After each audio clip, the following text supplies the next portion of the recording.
Bismillahirrahmanirrahim. Assalamualaikum warahmatullahi wabarakatuh. Pada pertemuan kali ini, perkenalkan saya Muhammad Akmal Haris, pendamping PKK Kecamatan Gantar, Kabupaten Indramayu, akan menjelaskan tentang modul 5 pencegahan dan penanganan stunting melalui pemberian stimulasi pada anak. Tepatnya di sesi 9, mendukung pemberian stimulasi pada anak usia 2-6 tahun. Pada kesempatan kali ini hadir anak saya Kelif namanya, dan saudara saya Naura, dan istri saya Ria Anita akan menjelaskan tentang bagaimana cara pemberian stimulasi pada anak, khususnya anak usia 2-6 tahun. Oke, langsung saja. Kita pada kali ini masih belajar tentang modul stunting. Stunting itu secara garis besar adalah pertumbuhan anak yang tidak sesuai dengan umurnya. Bisa disebabkan ketika anak tersebut masih dalam bentuk janin dalam kandungan karena kurangnya asupan gizi, kurangnya kemudian kesehatan, pemeliharaan kesehatan diri dari ibu hamil atau lingkungan sekitarnya, dan stunting juga bisa disebabkan oleh faktor kurangnya stimulasi atau rangsangan terutama dari ibu dan orang tua. Nah, pada kesempatan kali ini kita akan mencoba bagaimana cara menstimulasi atau merangsang sel-sel otak anak agar dalam masa pertumbuhannya tidak terkena dampak stunting. Stimulasi anak ini bisa dilakukan dengan berbagai cara, dengan cara-cara yang sederhana, tidak selalu menggunakan peralatan-peralatan yang mahal. Misalnya, anak diberikan kesempatan untuk menulis, kemudian mengenal bentuk, dan kemudian di sini juga saya menyediakan alat-alat tulis mewarnai, kemudian ada juga alat-alat hitung yang sederhana, ada juga kemudian bacaan-bacaan, karena anak usia 2-6 tahun, ini anak saya 5 tahun dan Naura 5 tahun lebih ini sudah bisa mengenal yang namanya hari.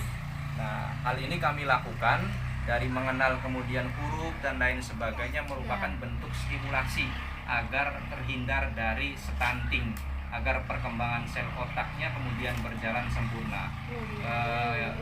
Contoh-contoh seperti ini adalah contoh yang bisa kami lakukan untuk melakukan stimulasi atau rangsangan kepada sel perkembangan anak secara sederhana, dan hal-hal ini bisa juga kemudian divariasikan tergantung bagaimana kondisi. Yang terpenting yang namanya stimulasi atau merangsang daya sel anak itu supaya berkembang bisa dilakukan dengan cara-cara sederhana dengan peralatan yang seadanya, tidak harus menggunakan peralatan-peralatan yang mewah.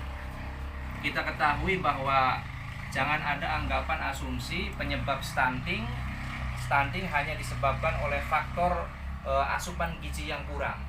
Stunting juga bisa disebabkan karena faktor kurangnya stimulasi, baik yang dilakukan oleh ibu calon bayi ataupun ayah ataupun lingkungan keluarga yang kurang menstimulasi anak. Nah, hal-hal demikian kami lakukan agar kemudian perkembangan sel otak anak berjalan sempurna sesuai dengan usianya.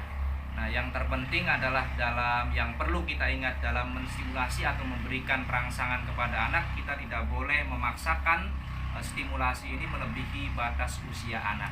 Saya kira itu secara garis besar tentang bagaimana cara menstimulasi anak usia 2-6 tahun, dan kebetulan contoh anak saya 5 tahun dan saudara saya Naura ini umurnya 5 tahun lebih. Mereka sudah pada taraf yang bisa mengenal hari, kemudian bisa juga melakukan praktek-praktek kecil menggambar, mengenal kemudian beberapa hewan, kemudian berhitung sederhana, karena memang usia kematangannya anak usia 2-6 tahun, apalagi anak usia 5 tahun ini sudah bisa memasuki pendidikan anak usia dini. Saya kira itu yang bisa saya sampaikan pada kesempatan kali ini mengenai tentang pencegahan dan penanggulangan stunting melalui pemberian stimulasi anak, khususnya di sesi 9, mendukung pemberian stimulasi anak usia 2-6 tahun. Terima kasih, saya akhiri. Wassalamualaikum warahmatullahi wabarakatuh.